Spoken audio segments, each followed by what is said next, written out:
Kementerian Pengangkutan belum mempunyai cadangan untuk melaksanakan kajian kebolehaksanaan pembinaan rangkaian kereta api yang menghubungkan Sarawak dan Sabah ke Ibu Kota Baharu Indonesia di Kalimantan. Kementerian Dalam Negeri sedang terlibat dalam memuktamadkan pintu masuk baru antara Malaysia dan Indonesia susulan pembangunan Nusantara, Ibu Negara Baru Indonesia di Kalimantan Timur. Sarawak akan memanfaatkan jalinan kerjasama dengan wilayah Kalimantan Barat atau KALBA Indonesia untuk bersama-sama menerokai peluang pelaburan dan kerjasama pembangunan di Kalimantan Timur atau KALTIM yang menjadi lokasi baru Ibu Negara Indonesia Nusantara. Baik, sementara itu pembangunan Ibu Kota Baru Indonesia di Nusantara membuka banyak peluang perniagaan bagi syarikat-syarikat Malaysia. Pembinaan Pejabat Presiden Indonesia di Ibu Negara Baharunya Nusantara di Pulau Borneo kini siap 38%. Presiden Indonesia Joko Widodo memaklumkan beliau akan mula bekerja dari Ibu Negara Baru Nusantara di Kalimantan Timur pada Julai tahun ini.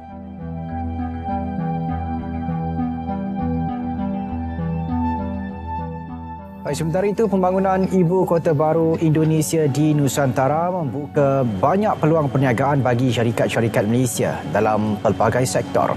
Menteri Perdagangan Antarabangsa dan Industri Meeting, Tengku Datuk Seri Zafrul Tengku Abdul Aziz berkata, sebanyak 11 syarikat dari Malaysia telah menyerahkan surat niat untuk tujuan berkenaan. Antara syarikat Malaysia yang ada di telah mendapat LOI ialah Tenaga Nasional, Balstead, Famaniaga, Balstead Properties dan sebagainya. Pada masa yang sama, Tenaga Nasional Berhad juga turut mengeluarkan surat niat kepada perusahaan elektrik negara untuk meneroka pembangunan infrastruktur antara Sumatera, Indonesia dan Semenanjung Malaysia ke arah merealisasikan grid kuasa ASEAN. Sebanyak 9 memorandum persefahaman ditandatangani disaksikan Perdana Menteri Datuk Seri Anwar Ibrahim.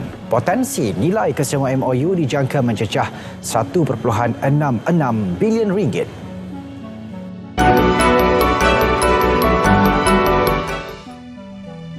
Kementerian Pengangkutan belum mempunyai cadangan untuk melaksanakan kajian kebolehaksanaan pembinaan rangkaian kereta api yang menghubungkan Sarawak dan Sabah ke Ibu Kota Baharu Indonesia di Kalimantan.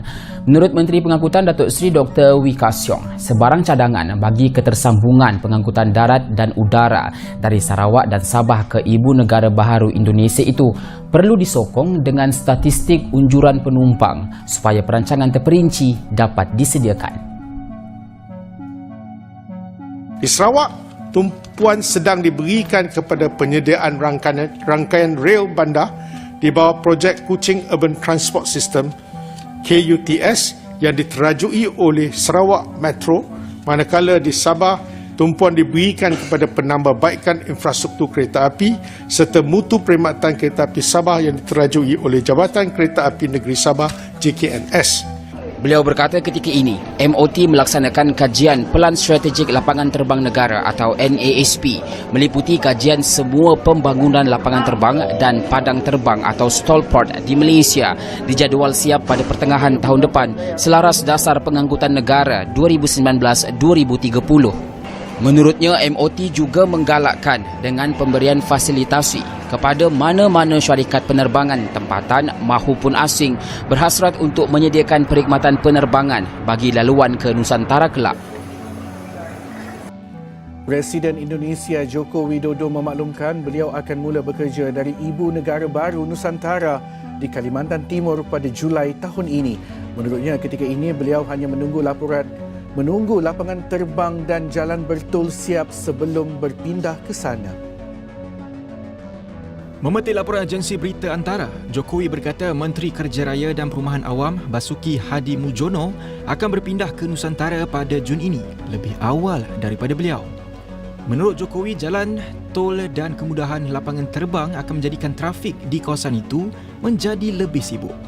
Begitupun katanya jalan bertol memendekkan masa perjalanan dari 2 jam ke 45 minit, melibatkan perjalanan dari Balikpapan, bandar utama terdekat ke Nusantara.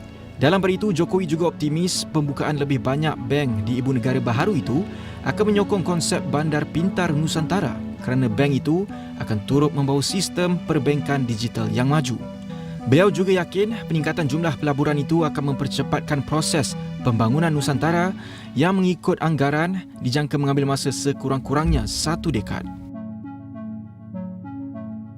Pembinaan Pejabat Presiden Indonesia di Ibu Negara Baharunya Nusantara di Pulau Borneo kini siap 38%. Itu kata Presiden Joko Widodo. Presiden itu melawat tapak pembinaan bangunan itu hari ini yang memaparkan reka bentuk burung Garuda dengan sayap melebar di Kabupaten Panajam, Pasir Utara, Kalimantan Timur. Joko Widodo yang lebih dikenali sebagai Jokowi naik ke tingkat atas bangunan itu dan secara simbolik meletakkan struktur modul pertama Garuda yang berperanan sebagai simbol bangunan itu. Menurut Jokowi, pelbagai projek infrastruktur di Ibu Negara Baharu itu berjalan lancar seperti yang dirancang, termasuk Pejabat Presiden, Istana Presiden dan bangunan kementerian yang kesemuanya berjalan mengikut jadual. Pegawai Kementerian Kerja Raya dan Perumahan Rakyat Diana Kusumastuti berkata, kementerian itu menyasarkan pemasangan 4,650 bilah Garuda selesai menjelang Mac 2024. Bangunan itu terdiri daripada 465 modul dengan setiap satu mengandungi 10 bilah. Apabila siap, bangunan itu akan mempunyai lebar sayap 177 meter dan ketinggian 77 meter. Indonesia memindahkan ibu negaranya ke Nusantara di Kalimantan Timur di Pulau Borneo untuk mengurangkan masalah lalu lintas dan alam sekitar di Jakarta.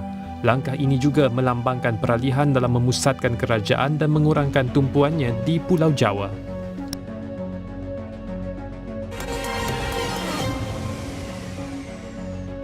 Sarawak akan memanfaatkan jalinan kerjasama dengan wilayah Kalimantan Barat atau Kalbar Indonesia untuk bersama-sama menerokai peluang pelaburan dan kerjasama pembangunan di Kalimantan Timur atau KALTIM yang menjadi lokasi baru Ibu Negara Indonesia Nusantara. Premier Sarawak Tan Sri Abang Johari Tun Oping berkata, jalinan kerjasama yang melibatkan pembukaan sempadan untuk perniagaan dan penerbangan di antara wilayah Sarawak dan Kalbar ini dapat dijadikan asas untuk melihat peluang pelaburan baru berikutan pembangunan di KALTIM.